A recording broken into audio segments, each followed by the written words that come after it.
আমি আপনাদের দেখাতে চলেছি টিন শেড বারান্দার সুন্দর একটি ডিজাইন এবং অ্যাটাচ বাথরুম সহ মজবুত ফাউন্ডেশন। অর্থাৎ ব্যালকনি, টিন শেড বিল্ডিং, তার সঙ্গে বারান্দা এবং ওই পাশে অ্যাটাচ বাথরুম সহ। আর এই পাশে ঢালাই দেওয়া হয়েছে। এখন আমরা এই গাঁথনিটা পুরাতন, সেজন্য আমরা এই সিস্টেমে দিচ্ছি। দেখেন, একবার তার কাটা মেরে গাঁথনি করার সময় একটু ফাঁক রাখা লাগবে। একটা পুরাতন ওয়াল, পরবর্তীতে দুই পাশে চাপা ঢালাই দিলে শক্তিশালী ও মজবুত হবে। ঠিক আছে, স্পেশালভাবে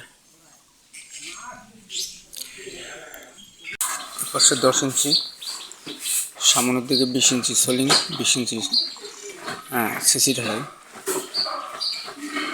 ওইদিকে বাথরুম এবং গোসলখানা হবে, ছাদ হবে, ফাউন্ডেশনটা মজবুত। আর এদিকে টিন সেট বারান্দা। এদিকে আমরা 5 ইঞ্চির ধার দিয়েছি, গ্যাপটা রাখছি, ভেতরে রড দিয়ে চাপা ঢালাই দেব, অর্থাৎ কলমের মতো। আর এ পাশে 10 ইঞ্চি গাঁথনি দিয়েছি, 15 ইঞ্চি পিলার সহ। মাঝখানে দুইটা পার্টিশন হবে, এটা বাথরুম এবং গোসলখানা।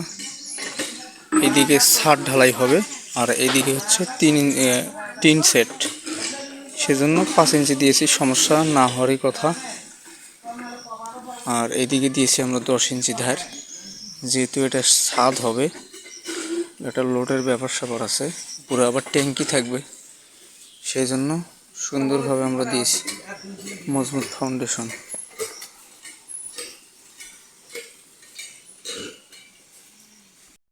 যেই দিকে টিন সেট হবে সেই দিকে কিন্তু আমরা কোনো ইটের পিলার দেইনি, 3টা করে রড দিয়ে ডাইরেক্ট কলম সিস্টেমে আর কি উঠবে। 6 ইঞ্চি বাই 6 ইঞ্চি গাঁথনির সঙ্গে চাপা ঢালাই দিয়ে দেব মজবুত হওয়ার জন্য। ঠিক আছে, আর মাঝখানের গাঁথনিগুলো যদি আপনারা একটু লক্ষ্য করেন, এগুলো নিচে দেওয়া আছে 20 ইঞ্চি সোলিং এবং 10 ইঞ্চি গাঁথনি ধার পর্যন্ত পুরোটাই। এরপর হচ্ছে আমাদের আঞ্চলিক নিয়মে ড্যামপ্রুফ ঢালাই আমরা বলি, 1 ইঞ্চি হাইটে 10 ইঞ্চির উপরে, তার উপরে আমরা 5 ইঞ্চির গাঁথি আর কি। ঠিক আছে, তো দেখতে দেখতে আমাদের গাঁথনি প্রায় মাচা লেভেল হয়ে গেছে। আগের প্লাস্টারটা একটু চটায় নিছি আমরা অ্যাটাচ হওয়ার জন্য। আর গাঁথনি এখন আমরা মাচার উপরে গাঁথনি গাঁথবো।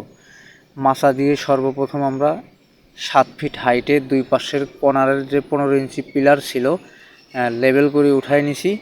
এরপরে হচ্ছে আমরা মাঝখানের গ্যাপে গাঁথনি গাঁথবো আর কি। ওইদিকে 5 ইঞ্চি, ওইদিকে টিন সেট হবে। আর এইটা এই বাথরুমের দরজা, আর এই পাশে এই রুমের দরজাটা মাঝখান দিয়ে কাটতে হবে। ঠিক আছে, আর এই পাশে যে গেটের সামনে 2টা কলম 6 ইঞ্চি বাই 6 ইঞ্চি, এগুলো আমরা বাক্স বানিয়ে সুন্দরভাবে ঢালাই দিয়েছি এবং আমাদের বাথরুমের গাঁথনির কাজ শেষ। ঠিক আছে, আর আজকে আমি কাজ করব এই পাশের যে ওয়ালটা আছে, অর্থাৎ এই কর্নারে, এইটা পুরোটাই উঠবে আর কি। তো সেই দিন গাঁথনি তোলার পরে আজকে আমাদের শাটারিংয়ের কাজ চলতেছে, আমাদের হেড মিস্ত্রি আছে সঙ্গে এবং বাবলু ভাই। তো শাটারিংয়ের কাজ শেষ, এখন কিছুক্ষণের মধ্যে আমরা রড বাঁধাবাঁধির কাজ করব। অবশ্যই 10 মিলি রড দিয়েছি আমরা 6 ইঞ্চি গ্যাপ রেখে রেখে। ঠিক আছে, এবং দেখতেই পাচ্ছেন আপনারা আগের যে ওয়ালটা ছিল সেই ওয়ালটায় আমরা গ্রুপ কেটে দিয়েছি রডের সাপোর্টিং পাওয়ার জন্য। আর প্রচণ্ড গরমে আমরা রডের কাজ করতেছি আর কি। এমনি প্লেন সিটের উপরে অনেক তো গরম লাগে, যাই হোক সুন্দরভাবে কাজ করতেছি আমরা। কলম ঢালাইছিলাম, এই যে দেখেন খোলানোর পরে কত সুন্দর ফিনিশিং আসছে, একবারে গাঁথনির সঙ্গে চাপা ঢালাই, এটা সবচেয়ে মজবুত হয়। ঠিক আছে, তো আজকে আমরা ছাদ ঢালাই দেব। ছাদ ঢালাই কিছুক্ষণের মধ্যে শেষ হয়ে যাবে আর কি। আসছি লিনটনটা ঢালাই দেব। লিনটনে আমরা অবশ্যই 10 মিলি রড দিয়েছি 3টা করে এবং 3 কোনা চুরি।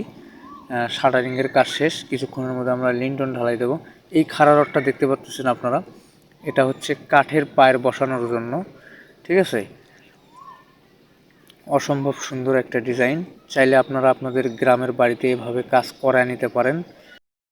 আজকে আমরা আসছি গ্রিল লাগানোর জন্য, তো অবশ্যই গ্রিল মিস্ত্রির সঙ্গে ছিল আমাদের, গ্রিলের ডিজাইনটা অসম্ভব সুন্দর। গ্রিলটা কিভাবে লাগানো হয়েছে যদি আপনারা একটু দেখেন, এগুলো কিন্তু আমরা ওয়ালিং করে লাগাই নিছি, ঠিক আছে, ডিল করে ফুটা করে ঝালাই দিয়ে দিছে। তার কারণ ক্লাম দিয়ে গ্রুপ করে যদি দেই তাহলে এই কলমগুলোর শক্তি হবে না আর কি, দুর্বল হয়ে যাবে। সেজন্য আমরা প্রত্যেকটা গ্রিলে ওয়ালিং করে দিয়েছি, ঠিক আছে।